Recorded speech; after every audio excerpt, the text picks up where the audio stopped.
Why not take Rayman 1 on the PS1 and make it better? It's not possible. Rayman Redemption is exactly that and more. Rayman on the PS1 will always have a place in my heart since childhood, and although it's clearly perfect in every way, God's gift, no problems whatsoever, okay, maybe it does have some issues. How dare you? Rayman 1 is still my favourite looking 2D game. It's bright, colourful, and the variety of different worlds alongside the characters and phenomenal music really brings such life to the game. A charming PS1 platformer, if you can beat the game. It's hard, I would even say unfair at times, alongside the fact that you need to complete the game 100% before you can even fight the final boss, means most people ain't getting past Badlands, let alone Picture City. This really dragged the game down, alongside limited lives and unforgiving game overs. But fear not, as one person, yes, one person, has taken upon themselves to give us the true perfection that Rayman deserves. You can even say his redemption.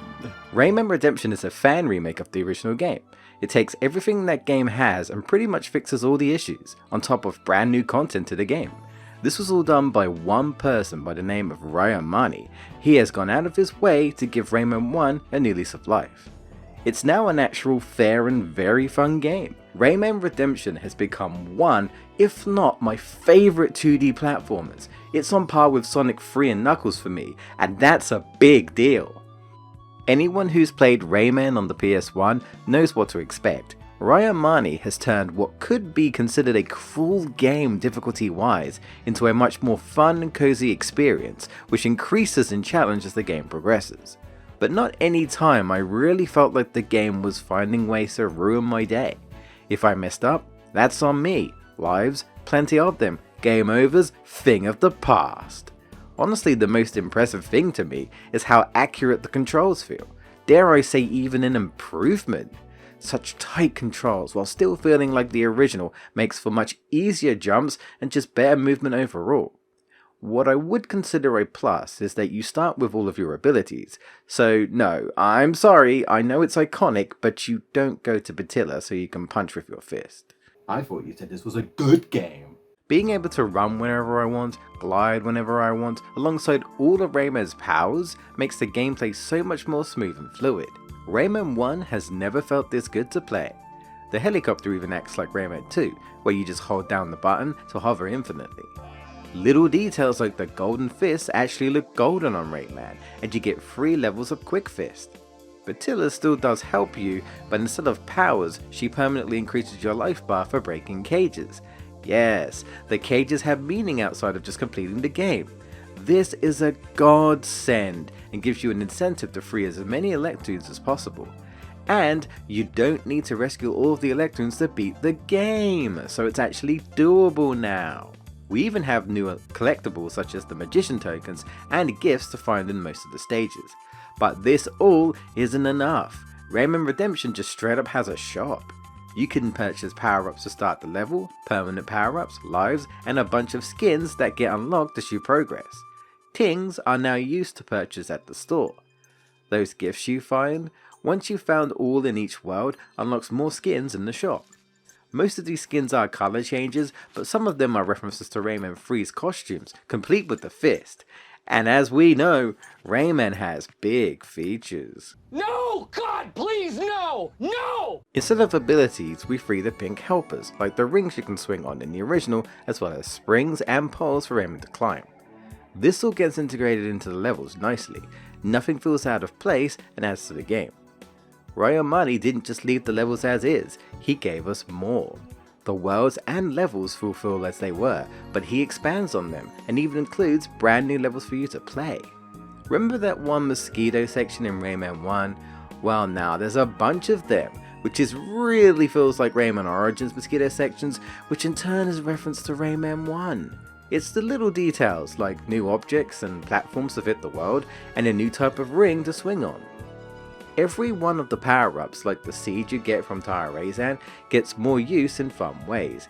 A completely new temporary power-up, you can use paint with your fists to paint platforms. This is seriously really cool. Rayman did not need to go above and beyond. I would have been happy with Rayman 1, but problem sorted, But no, this game was given a lot of love and attention. How about a completely new world to explore, and the Candy Chateau isn't just one level? Wait, is that a reference to Rayman Jr.? This is the best video game of all time. New enemies have been added, even a mini boss you fight throughout the world. This is the stuff you don't get in Rayman 1. The boss fights have been changed up a bit, even additional fights. The best part is that you actually fight Mr. Dark this time around instead of just fighting his weird mashed up creations of the previous boss fights. But don't worry, it's still there and then some. If you think the final boss of Rayman 1 was hard, I'd say all the difficulty went into this. Now this is a final boss, going through a new boss rush, getting you prepared for Mr. Dark. The fact that you fight him is a win, and he's no pushover. But man, this was fun. I thought I was going to end here, but oh no, Mr. Dark is making a presence this time around. Using the power of the Great Platoon, we get one more encounter with some epic Mr. Dark remix in the background. What do we get for our troubles? Run around the level for a bit with invincibility. My god, this game just keeps kicking ass. Right, the music. Don't worry, the original music is still very much there and is one of the best parts of Rayman 1. But we do have some new ones as well. I think they're all great. I'm not sure if they're all original or not, but they certainly fit Rayman. I'll never get tired of Rayman 1's music, and these tracks are a welcome addition. Even when you've beaten the final boss, there's still more you can do. A final challenge level, and geez, this is pretty brutal. If you've been collecting all the magician tokens, you unlock a boss rush to really test your skills. Whatever collectibles you do find, you keep, even if you exit. This is great when going back for cages and such that could be at the beginning of a level. You can just leave and be no worse for wear. If you struggle to find cages, Joe now has a special store where you can purchase a cage finder. Remove all the bullshit and just saves time. It sure is a sad day when fans pay more attention to a franchise than the developers themselves. But it's because there are so many people out there that are passionate that we sometimes get this.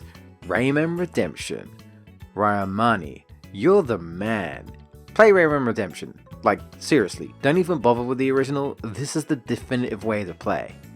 You know, it's a real shame that we haven't gotten a new Rayman game from Ubisoft themselves.